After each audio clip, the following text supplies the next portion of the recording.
All right, and we are recording. All right, so we're live streaming this LIP call number 3 to livepeer.com/TV, and we are recording this so people can watch it later. All right, let's do it. What do we got on the agenda today, Anand? So for our LIP candidates section, we have a couple discussion topics today. I think since we're waiting on Victor for the inflation change discussion, we can start by talking about the Extensible governance contract. So that's LIP 25, and Nico is the champion of that LIP. So Nico, do you want to give an update on the current status of this LIP? Yeah, sure. So I posted some updates this week, which mainly involve like an updated and like nearly finished implementation of what the spec currently describes. So the implementation contains the updates discussed during the last week, during the last LIP call, which were social convention for the delay parameter when you are executing updates versus bug fixes.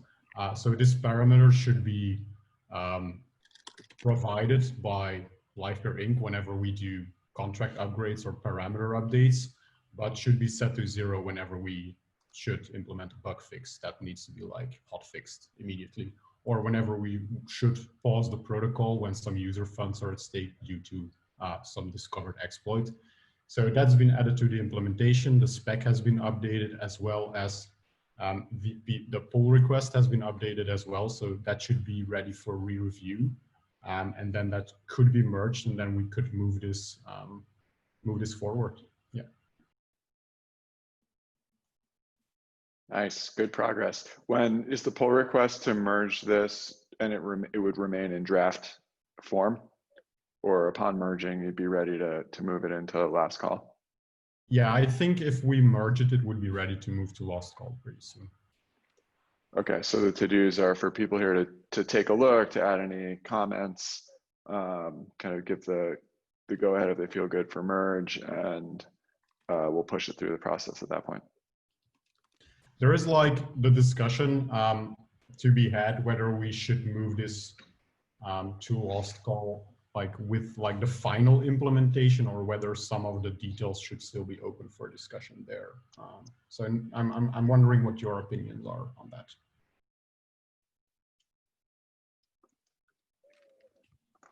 Okay. Do we want to spend any time discussing those right now, or should we save it for the comments? Yeah, we can do it in the comments for the LIP itself. Yeah, I think we could. So one of the agenda items for the call is also this discussion question that was brought up at the end of the last call around should there be a firm requirement for a finalized implementation at a particular stage in the LIP process. So I think we'll get to that later on in this call, and if we want, we can do a quick loop back to this topic if we feel like it's appropriate. How does that sound? Yeah, that sounds good to me. Okay, great. Anything else that you feel like we should discuss regarding LIP 25?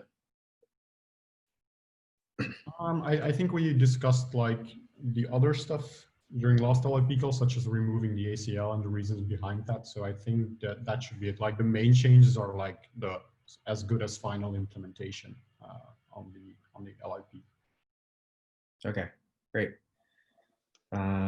So that brings us into the next topic, which I see that Victor is now on the call. So welcome, Victor. And I think we can talk about Victor's inflation change parameter update proposal. I know that there's been some activity and comments on that proposal in the past couple of days. Victor, do you want to give a brief overview of where you think this proposal is at and what your thoughts are in terms of next steps? Yeah. Thank you for having me. Apologies to everyone for running a couple of minutes late. My last call ran over, but I appreciate your patience. So that's the first thing. The second thing is also, and sorry, I'm just moving it so I can see the proposal over here. The second thing is something I'm very thankful for is just the amount of incredibly thoughtful and very positive, positive and like collaborative, maybe is a better word, feedback that I received from both like token holders and team members, like members of the community, and that's been really great. My my kind of like goal here, with this proposal in general is just like, how can we make a relatively like quick and quick, like not on the order of days quick, but maybe not like on the order of like several months quick, somewhere in between that, relatively quick decision that we believe is like conducive to kind of like helping just extend the runway, to bring on broader adoption. I know that there's like some disagreement around whether a 0% rate of inflation is as detrimental towards that goal as we believe that it is. There has been some great commentary on it. I think for now I'm going to assume, like, if we assume that the answer is yes, then I think it would be like very nice to think about, I guess like the appetite for change is probably the way that I put it. I think that Doug put some really great feedback on the issue itself around how should we be thinking about this, like what should our goals be, in making changes to the protocol in general, but also like specifically around monetary policy, and specifically around like how does monetary policy and incentive models serve the goals around encouraging participation and encouraging for folks to contribute to a Lightyear protocol.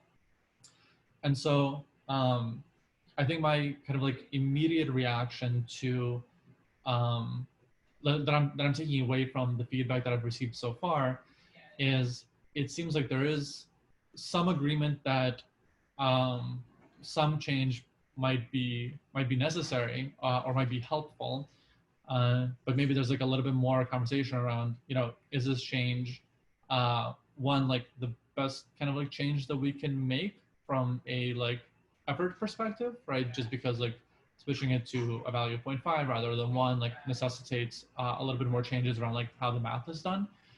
And I think the second consideration is, how do we think about maybe setting a fee, either sorry, not a fee floor, but how do we think about maybe instead of doing a parameter change that changes the rate of inflation, but instead changing the participation rate target, which would essentially, counteract the falling inflation by instead making it increase. I think those are both good questions. My initial thought, and this is something that I'm gonna kind of like say my piece and then maybe pause on, because I'd love to hear everybody's feedback on this. But I think my immediate thought is that when I think about Livecare, I would want to, can you excuse me one? Sorry, I was around and you said close to the kitchen at 1 p.m. But yeah, my immediate thought is, one, I do think inflation should be 0 over the long term. Like, my goal is, to minimize inflation as much as possible and to make fees pay for everything as much as possible. Like, that's a way that I think the network will be self-sustaining. So I hesitate from that perspective to essentially like just increase the rate of participation so the inflation rate starts kind of like going back up, and it's like an unknown of like when it will stop going back up, right? And so we can start to see like 150% annual inflation, which I think is like maybe not what I want to go back to. And so, I do think that the inflation rate should keep going down. I do hesitate to instead say like, hey, we want to just like increase it by changing the participation target, the target participation rate. And so that's kind of like my thoughts. And so I think the best way forward that I could see is, or at least my desired best way forward, is to try to stick as closely as possible to the original proposal, which slows down the rate of inflation, extends the timeline, while at the same time like not encouraging additional inflation or increasing that rate. And the goal here would be like, I don't necessarily think that this is the best perfect long-term policy for life here. And I want to be very clear on that because, I don't think a 50% target staking rate is the correct rate. Just because like that's not what we're seeing on any other network. That's not what the community is doing here. That probably does require changes. We probably don't want unbounded, inflation to zero or to infinity on both sides. Like there's like a number of things that maybe aren't like ideal long term. But I do want to like solve the short-term problem. And then if we want, and if we do think as a community that long-term we need a different type of incentive mechanism or different types of parameterization around it, then that's a conversation that we can have, once we have real supply side, real demand side, like real users on the network that are like, hey, we need this or we want this or this would help us, which I believe is something that we should be talking about 1 year from now and not today. So I know I kind of said a lot. I hope I didn't babble too much. I think that this is like an extremely nuanced topic, and you guys have provided so much great insight for me to think about. So yeah, I appreciate you taking time, and I'd love to answer any questions, but also like open up the floor to any further feedback. Thanks, Victor. Yeah, thanks for driving the proposal and for kind of sharing your current perspective. I think what like one thing we could do right now in this time is we could all share personal opinions about whether we think the proposal is good or bad, right? But we've been doing that in the forum, and that might be a long discussion. I wouldn't want to mute that conversation if anyone wants to share anything. But another thing we can do is we could recognize, okay, we have a process by which these proposals move from kind of an issue for discussion to draft LIP, to last call, to a vote. And as you as like the champion of this issue, you have the ability to move it through that process as long as the issue is well formed and everything on your own. And so like a good question back to you or for everyone here is like, as the champion of this and making the first proposal and like seeing all the initial feedback, what specifically would be helpful to get feedback on or to clarify in order to help you make the decision about any adjustments to the proposal or pushing it forward as is? Yeah, I think the first, the main thing that I would want is to hear people's insights that that I have a lot of respect for, and so like Yandon and you and Nico have already commented. I'd love to hear from Gavin. I sent the article to Staked. I'm really glad Multicoin opined. I think that's the number one most important thing for me because because folks like Gavin have so much experience in governance and have put so much thought and consideration into it. I really rely on the expertise there to inform this approach. And I think what I'd like is, maybe not necessarily on this call, as I'm sure there's other things in the agenda as well, but I'd love to kind of like set a time period by which like folks should kind of like get their comments in, and that and whenever that's over, and hopefully in the next couple of days, I don't think that there's a way to please everyone, but I think that there's a way to take in all the information, address it, come back with an informed perspective, an informed opinion of like and potentially data driven as well, depending on the arguments presented, saying like, hey, I heard you, I do think these are great points, like this is what I'm either changing or not changing the proposal, here's what I'm going forward with, and this is why I'm doing it, and I'm hoping that I can bring you around to see my perspective and vote for it ultimately. So that would be the process that I would want over the next couple of days. And I could probably jump in really quickly. I'm really grateful that you took this initiative. It's great to have someone championing this because it clearly needs to be addressed one way or another. When we had our community call, or sorry, I guess it's a quarterly call, Nelson did a presentation about this. Mm-hmm. We had a discussion then. I think you had advocated for increasing the targeted participation rate. And I think like that it looks like you took the feedback that I gave. This was essentially like the thing that you proposed here. This is essentially what I was rooting for, or what I had proposed in that call. So I think you did a great job of like capturing that. So like I haven't really had much more to add. It's just this, I still feel pretty similarly to the way that I felt in that call. And the reason is because I'm essentially, I think that we don't want to, like my biggest concern is always like distribution tends to be, and the deciders are usually the stakers, and the stakers are usually the beneficiaries. So like essentially like we just want to be careful with like, I know two other people brought this up in GitHub. They said, why don't we just increase the staking participation rate? And that's kind of like a recurring theme. So I think I see two major things here. One is first acknowledging that something needs to be done. And I think that so far only one person has said maybe nothing needs to be done about it. And then the second issue is how is it done? And I think that I think that it's just a matter of how confident you are about like how ready we are to put it to a vote, and it can be implemented technically. Hopefully that's helpful. Yeah, it's extremely helpful. And actually, I want to touch on something that you said there around, the token holders that are most involved and are probably staking are the ones kind of like deciding this, and they can, decide like, hey, this, what would be most beneficial for us. I think, I think there's like one kind of like interesting bit of nuance that from folks, maybe like outside this channel, kind of like looking in, isn't immediately clear, is that, companies like Bison Trails, like we don't have a large scale GPU farm, right? Like we're not, mining Ethereum and going to be like diverting an enormous amount of resources here because like we just don't have them, right? And so I fully expect that life here will leave people like us behind, and that, unless we like set up those facilities.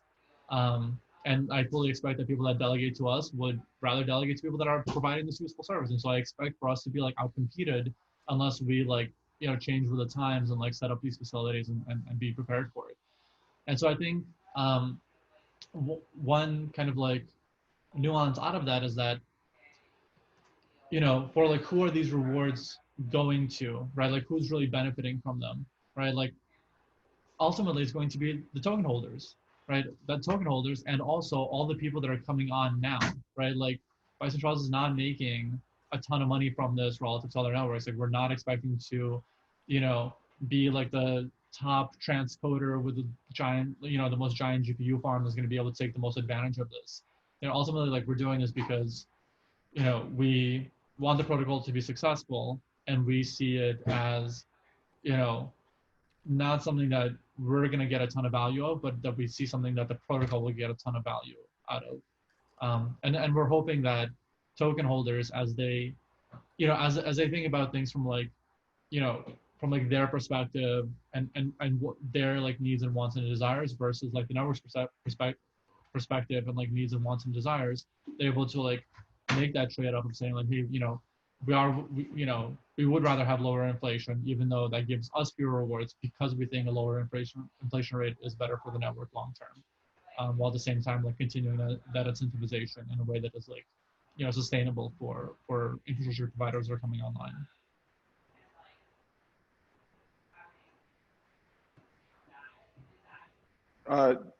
Gavin mentioned something we haven't talked about on this call yet, which is like technical feasibility. It was mentioned by Yandin in his response to the issue that there is more complexity in the proposed value of 0.5 than there is in a value of 1 or 2. I guess now would be, we don't have to rehash the whole reasons why, but I guess a quick question to Yandin, so that while we're all here to discuss and hear it, is it's really like, we know there's more complexity. How much risk do you think there is in undertaking a protocol update that requires us to migrate all of the staked token balances and fees from one contract to another with new mathematical code kind of underpinning it all? Yeah, that's a good question. And actually, before this call, I spent some time thinking about this a little bit. And while it is true that relative to a parameter update of 1 or 2, this 0.5 value would require relatively more complexity.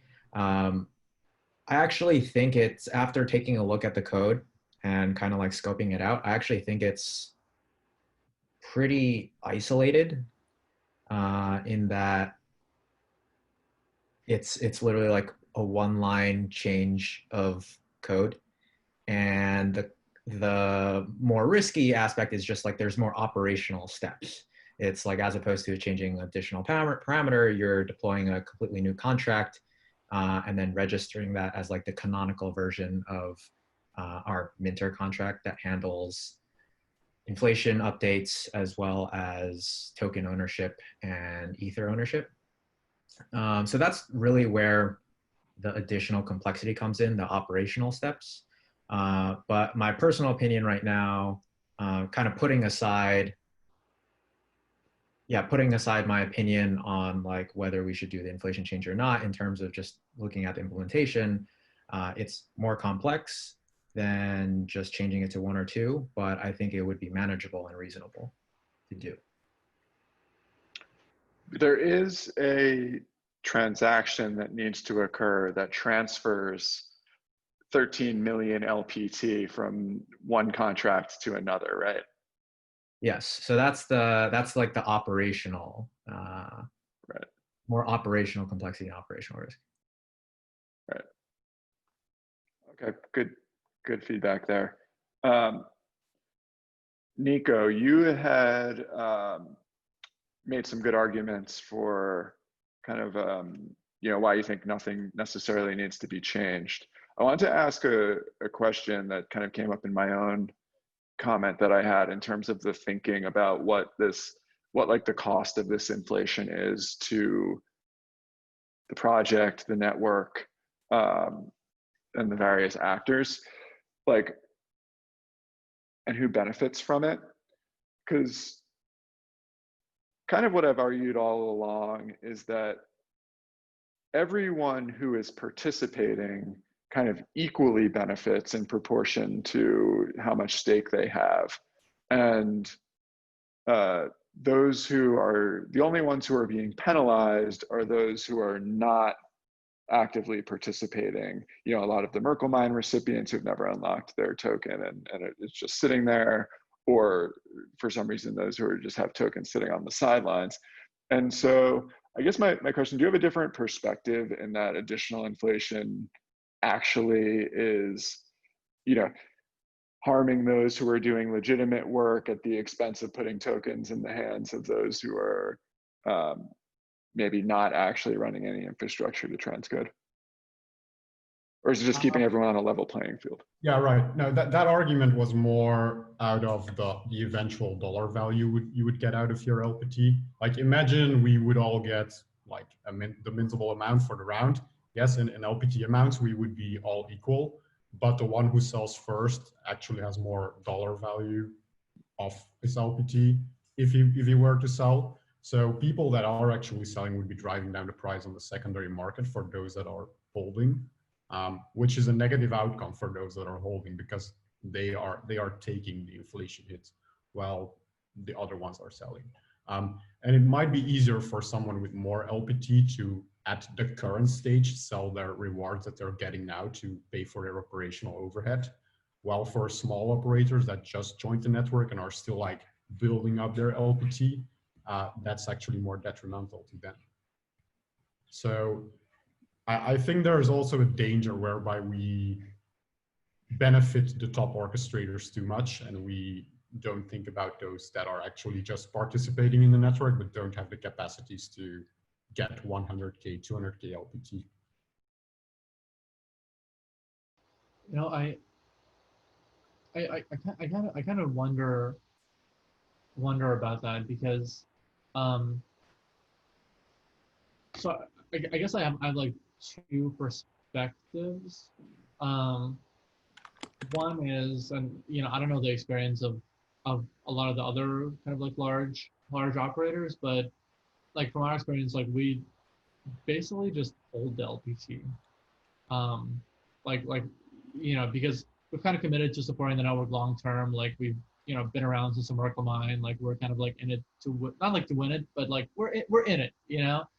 And so and I'm not sure if Gavin wants to share. But yeah, like we don't really sell anything, I think. And it's like easier for us as a larger provider that we don't like, we're okay kind of like pulling it and like, not realizing that liquidity in the hope that the network becomes like really, really successful. Because we have income coming from other sources. That's the first thing. And I think the second thing is, and I don't know if this is like uncouth to say, um, but I don't believe that the live peer network should be as concerned today with the very small providers.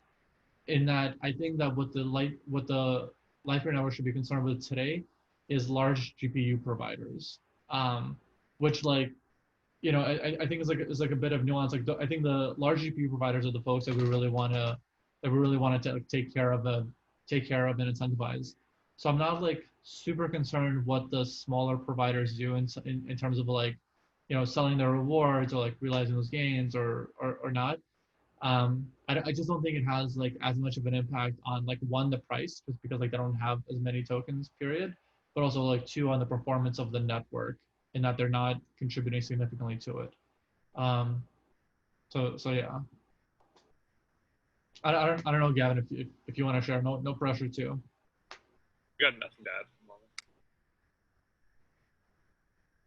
Yeah, I mean, I think that's a pretty fair point to make. And I think it's also a pretty reasonable stance. It's a matter of just priorities, right? Like in an ideal world, if you could do something that supports both of these things, like attract large scale GPU mining farms as well as be supportive of smaller scale operators, that would be a no-brainer.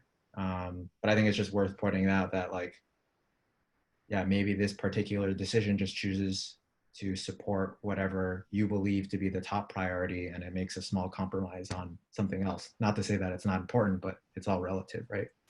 Yeah, and I also think the other bit is that when a large provider comes on and they start like doing work and actually earning fees and sharing some of those fees, like there's we should have every expectation that any reasonable token holder would delegate to them as quickly as possible, because like for most folks that are running infrastructure, like if we're running a couple of GPUs, like we're not going to have hundreds of thousands of streams at like Bison Trails. Like we just don't have the infrastructure to support it today.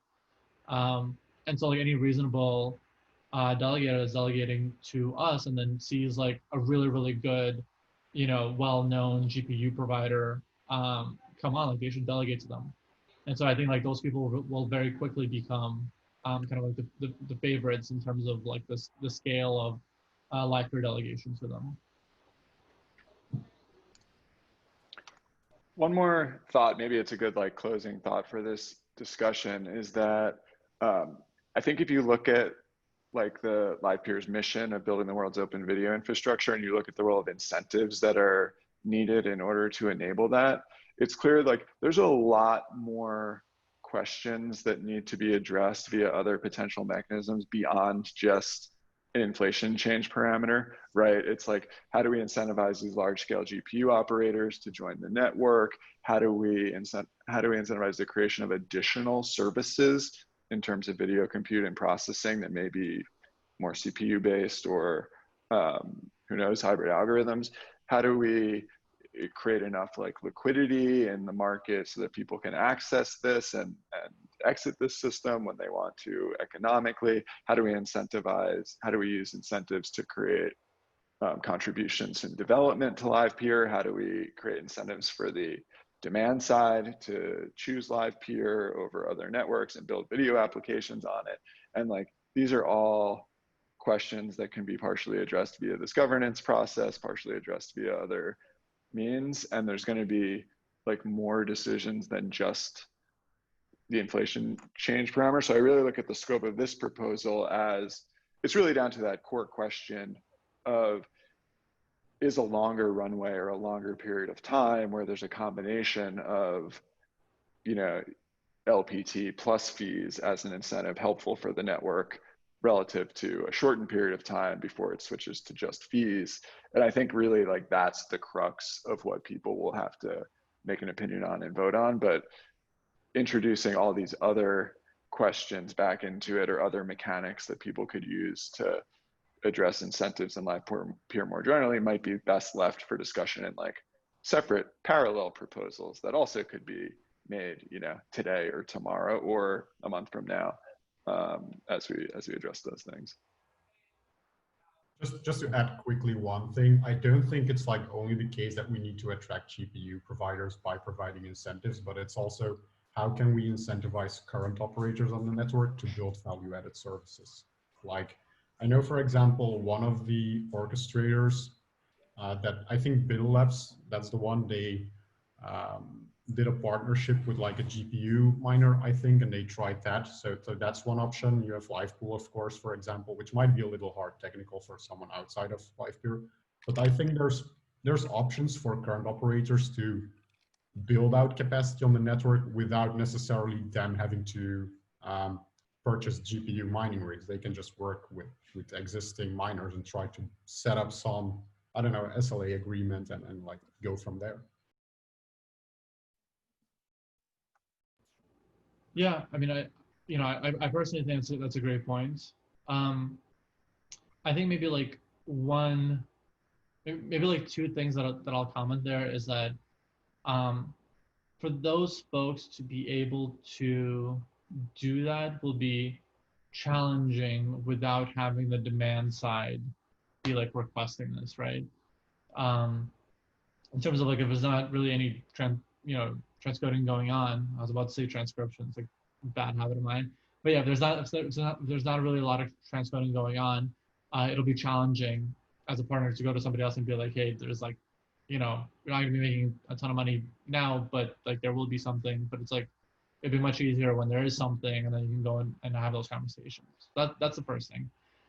The second thing is, I think that a lot of the folks that, you know, got into LivePeer early when you didn't really have to do a lot and there wasn't really, you know, transcoding, people weren't running GPUs, they were just running a node and, you know, claiming rewards, which is like, obviously like not ideal, are like not necessarily the right people to scale with the network as it grows. And that's like very normal and it's very natural. You know, as you guys obviously like, you know, build out the demand and build out the capabilities and build out the technical requirements. And so maybe like something to think about is, you know, not only like helping the kind of like top performers within the current community like do better and build better tooling and, you know, set up those partnerships, but also think about, you know, now that the capabilities and requirements is changing for, or are changing for LivePeer, how does the community change with that? Like, who has to enter the community? Like, what are the kinds of people that we want to, you know, engage and bring into it and be part of what we're building here?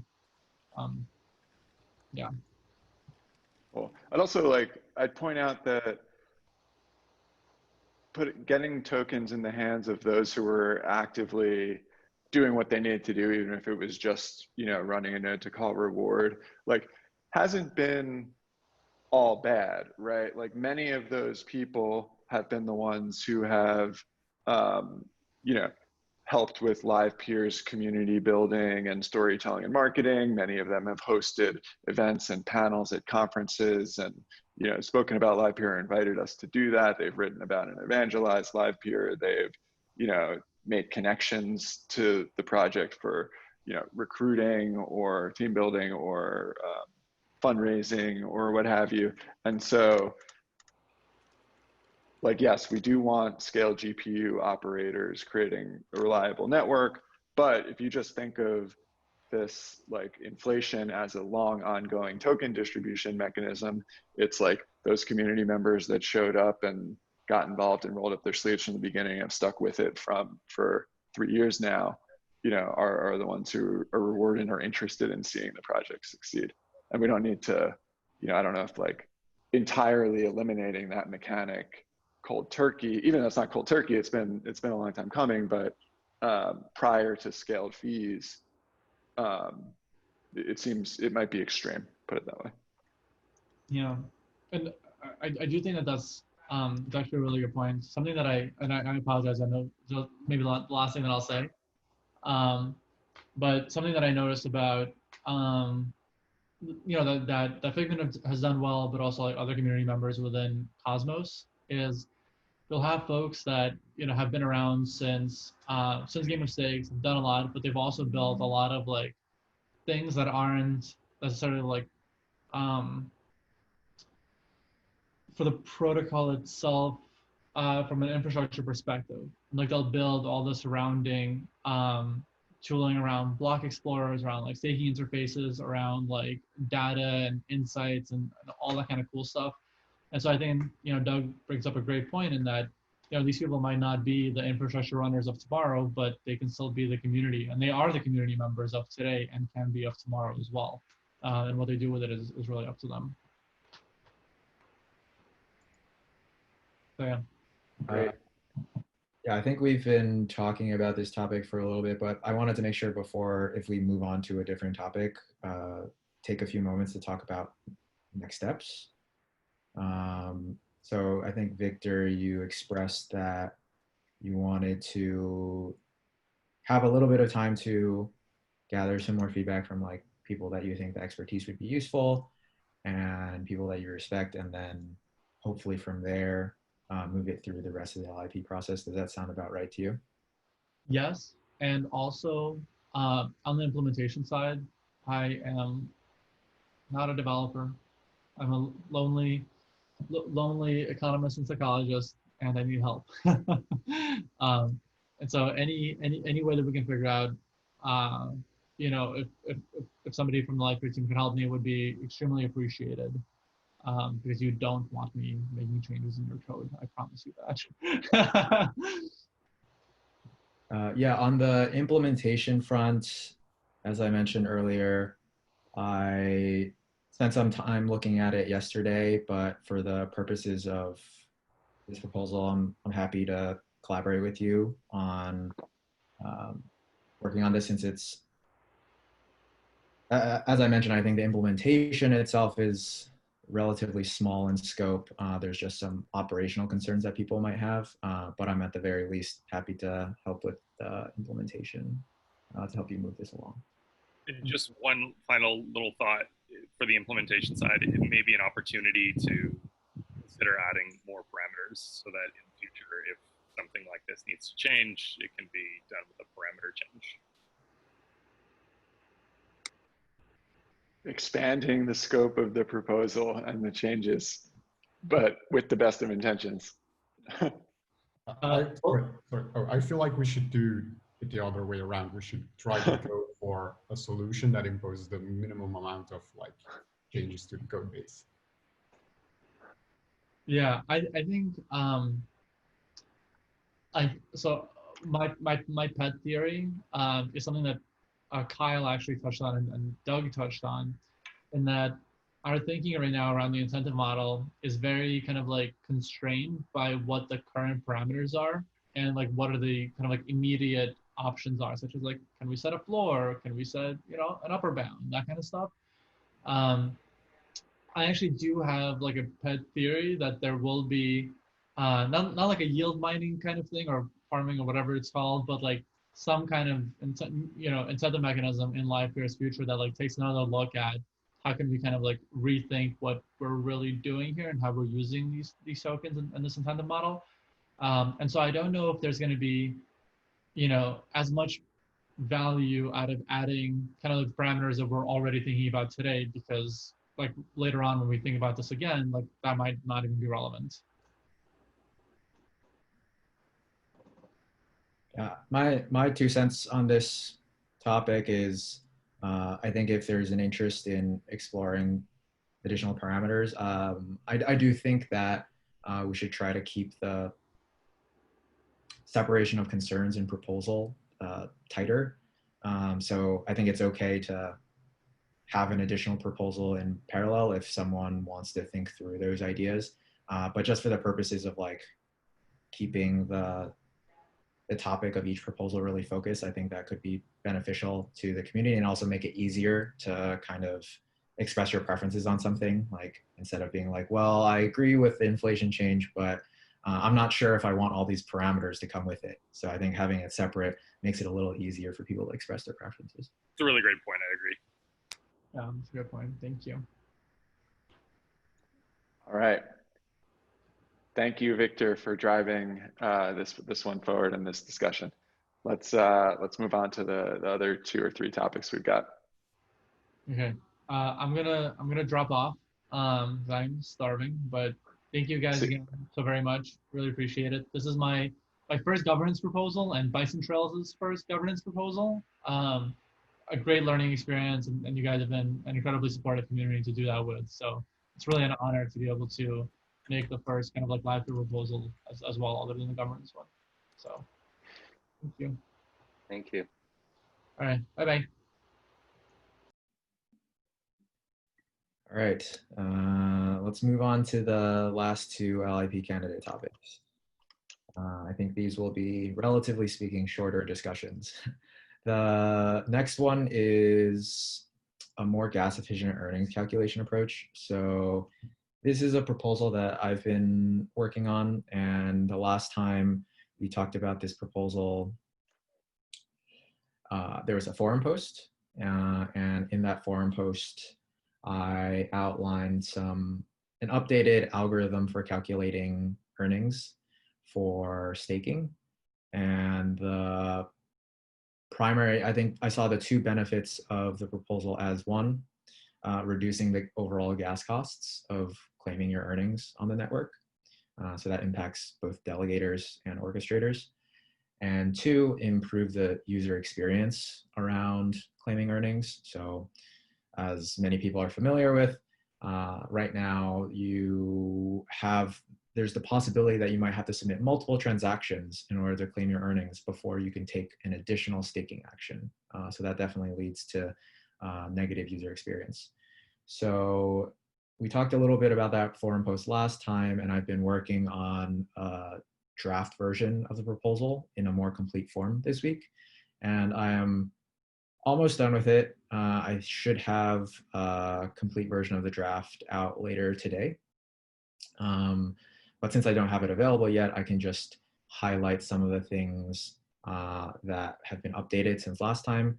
So I took some time trying to prototype what the code would look like, just to make sure that it seems reasonable.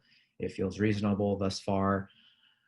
And I've also addressed some of the concerns from the forum post, one of them being how we handle backwards compatibility. So we have this old earnings claiming algorithm and this new earnings claiming algorithm.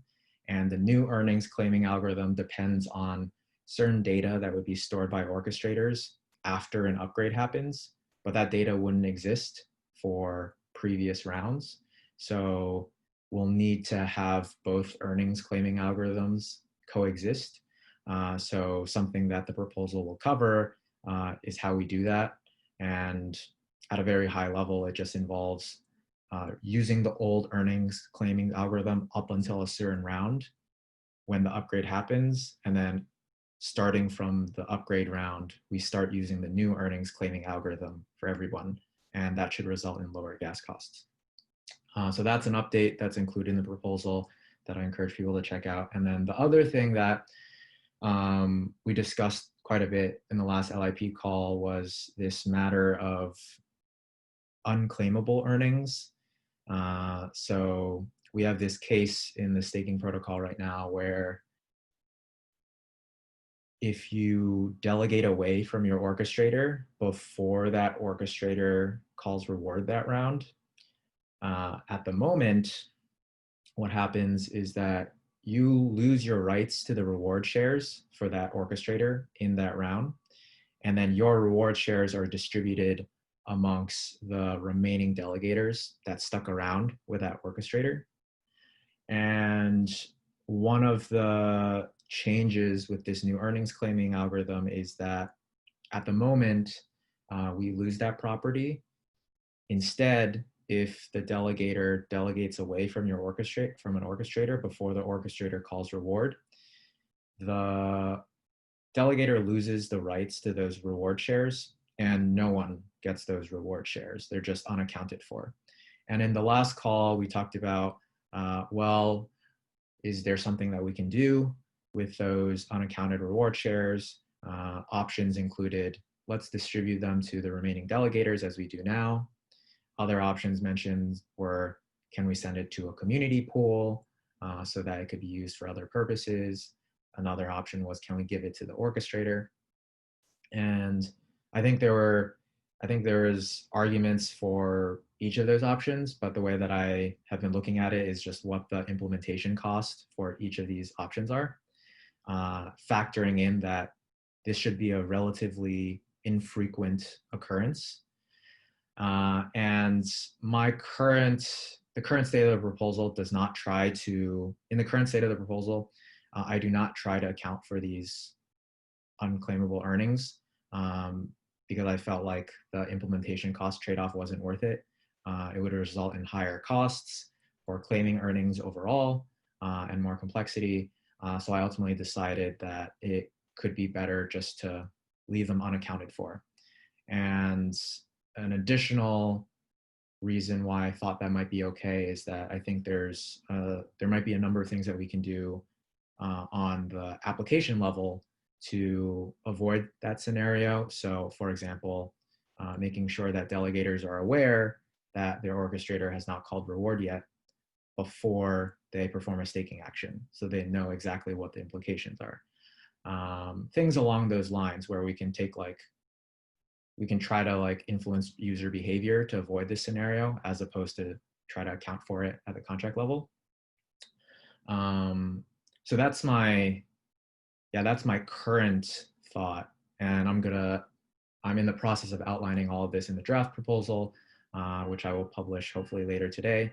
And I look forward to more feedback on it after I open the draft LIP.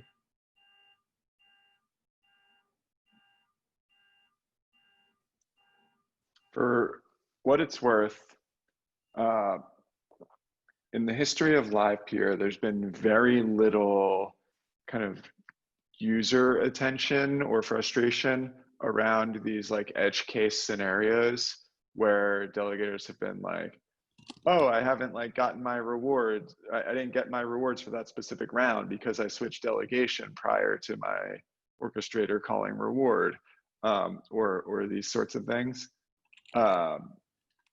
Maybe the one exception is if orchestrators, I forget what it is. If they, I don't need to get into it right now. But anyway, there hasn't been a lot of kind of user experience feedback or complaints around these economic edge cases. So it's good that we have a position, but I wouldn't spend too much time overthinking how to handle them. Well, that's helpful feedback, especially about historical user perception. Yep.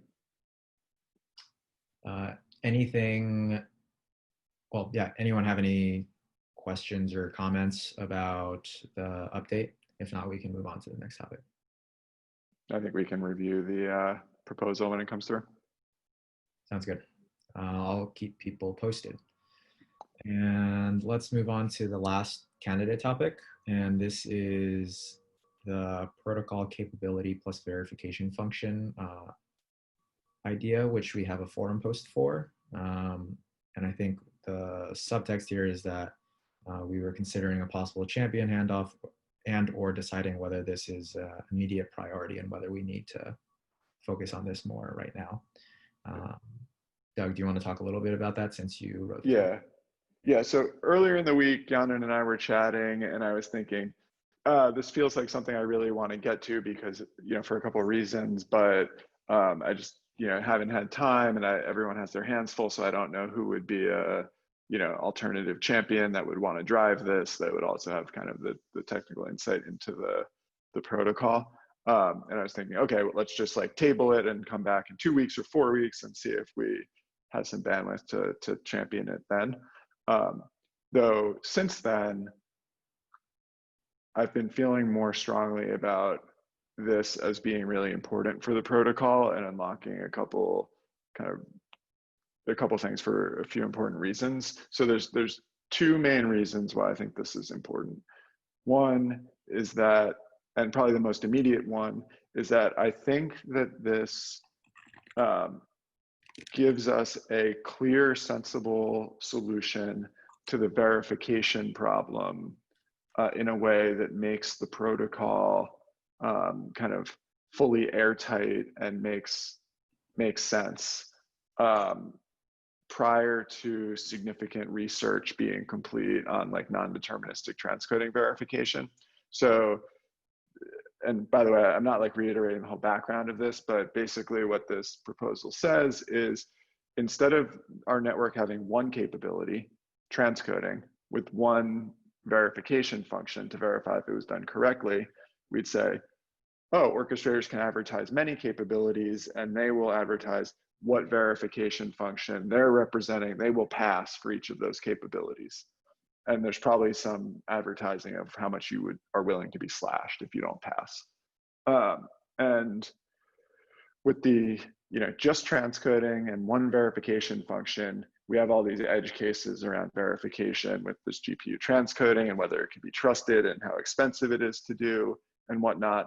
And the kind of protocol and the token staking and the security becomes a little weak before you've solved all these never-ending research problems. Whereas if we make the protocol more abstract and say, oh, like you can advertise any capability, any verification function, and what your economic security is through slashing from it, now all of a sudden it's this generic abstract thing that makes total sense, and it puts the verification problem into the marketplace and enables all sorts of innovation and competition around it. And the marketplace can determine how much security is required to work with a specific node. And of course, like the default implementation by LivePure will abstract all this away and handle it in the majority of the cases, but any competitive implementation or any research implementation or something could push new mechanisms that may be more desirable by the market and result in better product and user experience for the users. So I feel like really strongly that this is important to like fully make the protocol like make sense, if you will. And so I think I want to push on it from that perspective. And the second is briefer. It just opens up the network to more capabilities, of which we already know we have a couple that we'd love to deploy, including like these machine learning type tasks like scene detection and object detection, scene classification, closed caption generation, these sorts of things. Maybe even CPU-based tasks like orchestration for peer-to-peer content delivery, these sorts of things. And so I think that's like a powerful and aspirational goal to have. So basically, I don't want to just like punt this down the line. I think what I want to do as a next step is I can champion the initial like issue for discussion where I lay this out, and I can do that in this 2-week period. And then later along the line, probably add like a co-champion from like a technical design and implementation perspective if we move it along to proposal. Yeah, I think those are all really good points about why this idea could be compelling. I've been thinking a little bit about this forum post the past 2 days as well. And I think what I realize is that there's a little bit of a gap right now. And what I mean by that is, so there's this proposal, or like the beginnings of this proposal, that talks about capabilities and verification. But separately, from an engineering point of view, the work on the Go Live Your node, there is already a feature that has been implemented for capability discovery. And that was kind of treated as this independent engineering requirement for the node, kind of separate from a thought around like a protocol level, like first class feature.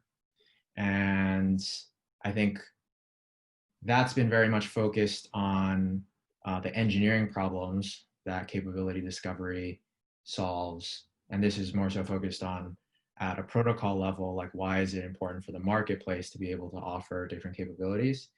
And I feel like there's an opportunity to kind of remove that gap and to kind of like combine these two things. And I think the reason that it hasn't been closed thus far is that there's just like different people working on different things and thinking about different things. But like the missing thing there is like, well, there's capability discovery, but there's no connection with any form of verification yet. But that would really only take like a couple additional steps to kind of like map that onto that existing design. So I feel like maybe something that'd be useful in the next 2 weeks is to see how like that gap could be closed, acknowledging that work is already being done on this in some shape or form. Can the gap be closed so that that work can just represent this protocol design idea? Yep. Cool. Okay. So yeah, I'll take that as to do for the next 2 weeks. It kind of reminds me as like an extension of the SLA-based verification we talked about a few months ago, whereby we had like the idea that transcoding could be verified by different sort of verification functions, and those would be described in the discovery process. And I feel like this is more like the general compute version of this. Yep, definitely. Yeah, so I think it would be worthwhile to dig some of those things back up and see how they like influence our thinking given what we know now. Cool. One thought I had about like adding additional capabilities is that, of course, like transcoding is offloaded to specific hardware, but for other capabilities that might not be the case. How do we see that like fit into the story of LivePeer? I think it fits in because it's again, LivePeer as the world's open video infrastructure doesn't mean that LivePeer is only tasks that can be offloaded to idle GPUs that are co-mining cryptocurrency, right? That may be appropriate for some tasks, but for others, yeah, the sky's the limit. Like the abstraction of the protocol is just, hey, it's this marketplace for orchestrators staking security, registering their capabilities, and proving they did it correctly via verification, right? And then settling all the fees, payments, and whatnot, and providing the incentives for doing so. So there's really the sky's the limit, though I think a narrow focus on video streaming is helping us, you know, tackle a huge market and deliver something really usable in the early days. Cool, thanks. Great. So it seems like we have a concrete to do for that, which is Doug is going to spearhead the discussion here before we kind of recruit more like code and design resources for this particular proposal. All right, we're at 1:59. We have 1 minute left in the hour. What we have not gotten to yet is the last discussion topic, which is, should an implementation be a requirement at a particular stage of the LIP process? Given that we're at the top of the hour, do people feel comfortable pushing this to the next LIP call? And I know that we have an outstanding question regarding LIP 25 and the requirement about the implementation there. So what we could do is push the general discussion to the next LIP call and kind of address our thoughts around the requirement of an implementation for LIP 25 now or in GitHub. So curious what people think about that, given that we're already at the hour mark. I'm okay with pushing this to the next LIP call, although I think this is also relevant for like the changes to the claim earnings. Yep. Yeah, looks like people have to jump. So we could push the discussion. Yeah, I have a couple thoughts that I'll share if anyone wants to stick around for a couple of minutes, but. Cool. See you, Gavin. Hey guys, thank you. Yeah, I was gonna answer kind of abstractly that I think that this can be like, it doesn't have to be like determined with a hard and fast rule or convention right now. I think it can be determined through the process itself in terms of like, do people request or seek to see audited or verified code in order to be willing to vote yes on certain proposals, or are they comfortable voting yes based on a known complexity and the confidence that it'll be implemented correctly later. And I don't think us like making up a rule or a policy right here is going to help change people's mind on that thing. I think it's it's a stronger proposal and more likely to pass if people know that the code is there, has been tested, et cetera. And so like the champion can make that decision as they push this through the process. Yeah, I feel like that's a good point, actually. Yeah. Yeah, it may just become convention that, hey, like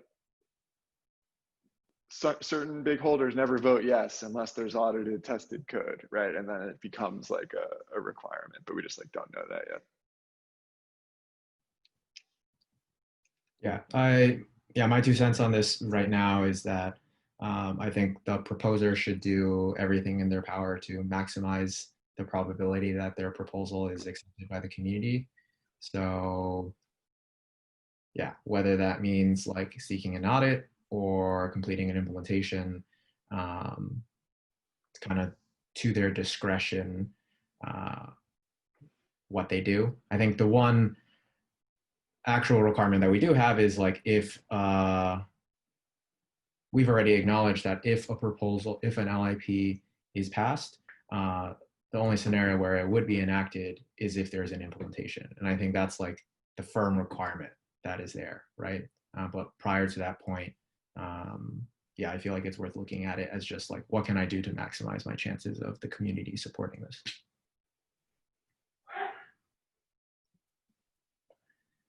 Cool.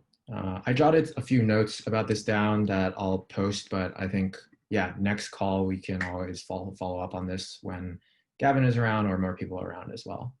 I'm comfortable doing that. All right, good call today, everyone. It was a productive one.